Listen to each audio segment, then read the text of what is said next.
All right, so let's just dive right into this mountain of information about the music industry you sent my way. We've got Music Business Basics 101.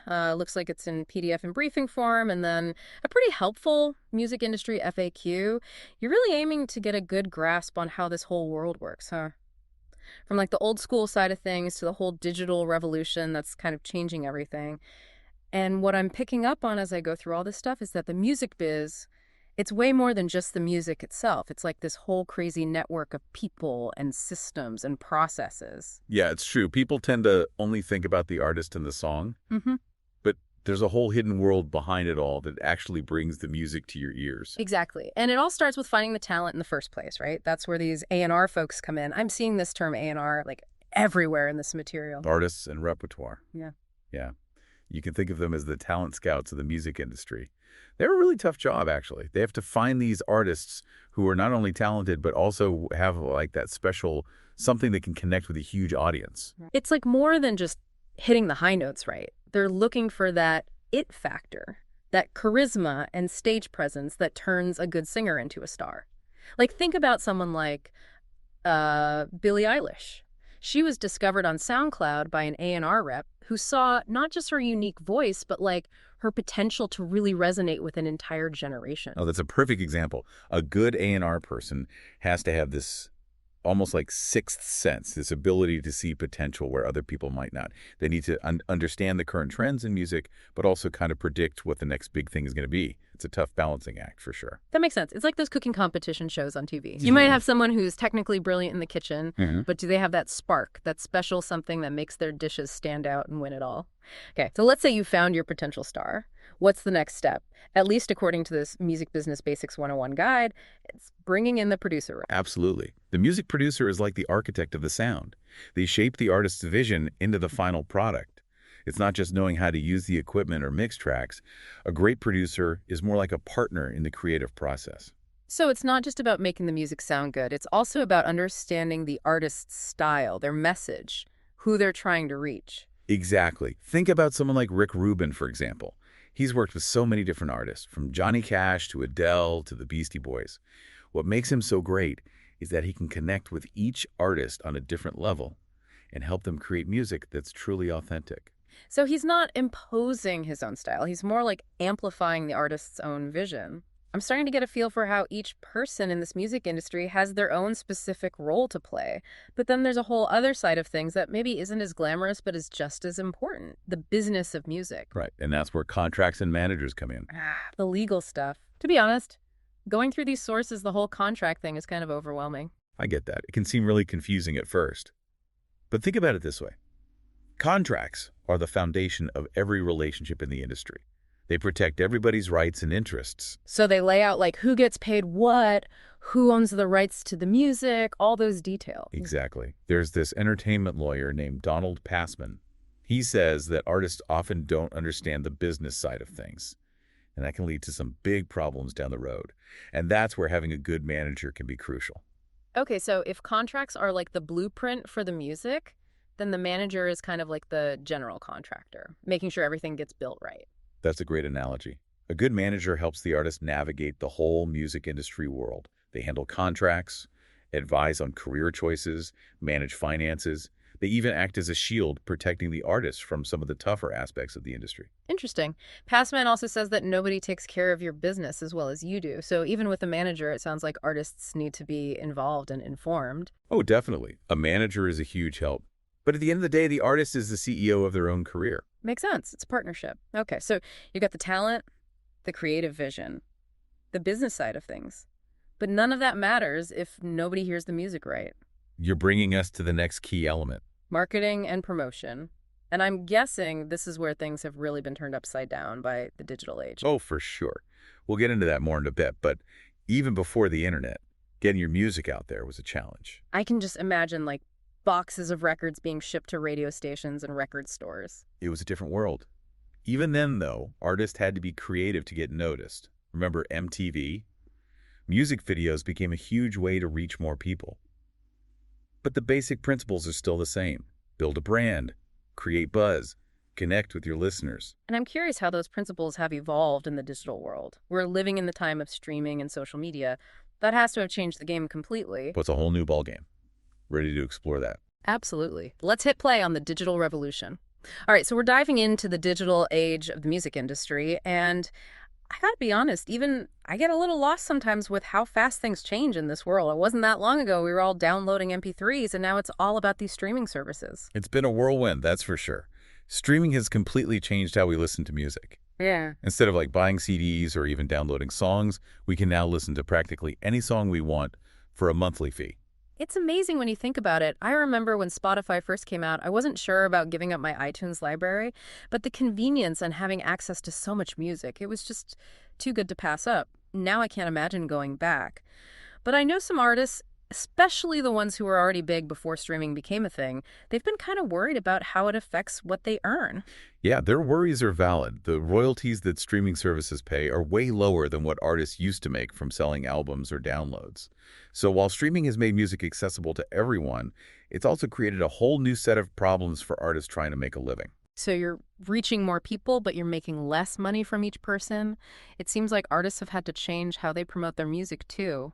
These sources we have, they keep talking about how important social media is these days. Oh, absolutely. Social media platforms like Instagram and TikTok and even Twitch have become like essential tools for marketing and connecting with fans. Yeah. It's not just about posting a link to your new song anymore. It's about creating a community, showing your creative process, talking to fans directly. I've seen artists use Instagram Live to play snippets of new songs and TikTok to get people doing dance challenges to their music and Twitch for live performances and answering fan questions. It feels like the line between the artist and the fan is getting blurrier, which can be really cool. It is. And for independent artists who don't have a big record label behind them, social media can be a game changer. They can build a following on their own, connect with their fans directly, and tell their own story. It's like the Wild West out there. Artists are always trying new things to get noticed. But then there's the flip side. What about the challenges of having your music out there in the digital world? One of these sources mentions something called digital rights management, or DRM. I know it's supposed to protect artists' work, but it always seems to cause problems for people who just want to listen to music. DRM is a complicated issue for sure. The idea is to stop people from copying and sharing music illegally so that artists can get paid for their work. But it can also make it harder for people to listen to the music they've bought, which makes people frustrated. It's like you can't please everyone. With DRM, it's like they're always trying to find that sweet spot between protecting artists and not annoying the fans. Exactly. And as technology keeps changing, that balancing act is only going to get tougher. But there are also new technologies coming out that might change the game entirely. Technologies that could protect artists' rights and help them get paid more fairly. You're talking about blockchain technology. I know it's a big buzzword these days, but I still don't really understand how it would work for music. It's still early days, but the potential is huge. Imagine a system where every song, every piece of music is registered on this giant digital ledger. This ledger is public and can't be tampered with. That could revolutionize how royalties are paid. It would be much easier to track how music is being used and make sure the right people get their share. So instead of going through record labels or these collecting societies, artists could get paid directly from Spotify or Apple Music or even from fans buying their music. Exactly. And because blockchain is so secure, it could help stop piracy and give artists more control over their own music. Some platforms are even using blockchain to create new marketplaces where artists can sell directly to fans, cutting out the middleman completely. That sounds pretty radical. Wouldn't that disrupt the whole traditional music industry? It could definitely shake things up. And that's why the whole industry is keeping a close eye on it. It's like every time we think we understand how the music world works, something new comes along and changes everything. Yeah. I'm seeing how the digital revolution hasn't just changed how we listen to music, but also how the entire industry operates. And the changes are happening faster and faster. We haven't even talked about things like virtual reality and augmented reality or AI's role in making music. Hold on, AI writing songs? That sounds like something out of a sci-fi movie. It's already happening, and it's raising some big questions about the future of music and creativity. Okay, my mind is officially blown. We need to talk about these futuristic things because this is getting really interesting. AI composing music, huh? It's one thing to imagine AI like creating a painting or writing a poem, but music, it just feels so human, you know? Can an algorithm really capture the emotion, the soul of music, the things we feel when we listen to our favorite songs? That's the million-dollar question right now. And the answer is, it's complicated. at least with where AI is at right now. It's not about replacing human creativity. It's more about giving artists new tools, new possibilities to work with. So it's like having this super-powered songwriting partner, one that can look at tons of data, find patterns, and come up with melodies and chords that a human might never think of. Yeah, that's a good way to put it. Some artists are already using AI to get ideas flowing or to break out of a creative rut. There are even AI programs that can create soundtracks for video games and movies based on like specific emotions or styles. It's like having a personal composer on demand. But what about originality? If AI is learning from existing music to create new stuff, doesn't that raise some red flags about copyright and plagiarism? That's a big one. And the legal system is still trying to figure it out. Who owns the rights to music made by AI? The programmer who wrote the code? The artist who used the AI tool? Or is it something totally new, like a collaboration between a human and a machine? These are uncharted waters, and how we answer these questions is going to have a big impact on the future of music. It really shows you that the law is always trying to catch up with technology. It seems like every new thing in the music industry comes with a whole set of legal and ethical questions. It's a constant back and forth between creating and regulating. Yeah. And as we've seen in this whole deep dive, the music industry has always been pushing boundaries. I'm thinking back to Napster and the whole debate about file sharing and piracy. It was a crazy time. But it forced the industry to adapt and find new ways to get music to people. It shows how resilient the industry is, how it can reinvent itself. And that ability to adapt is going to be even more important in the future with technologies like VR, AR, and AI changing everything. I'm trying to picture what a VR concert would even be like. Would you feel like you're actually on stage with the band surrounded by thousands of fans, even if you're just sitting at home? That's the idea behind ZR, to create these experiences that blur the line between what's real and what's not. Imagine going to a concert anywhere in the world, hanging out with other fans in this virtual space, maybe even interacting with a performance in real time. Talk about taking fan engagement to a whole new level. And for artists, it could mean totally new ways to make money and connect with their fans.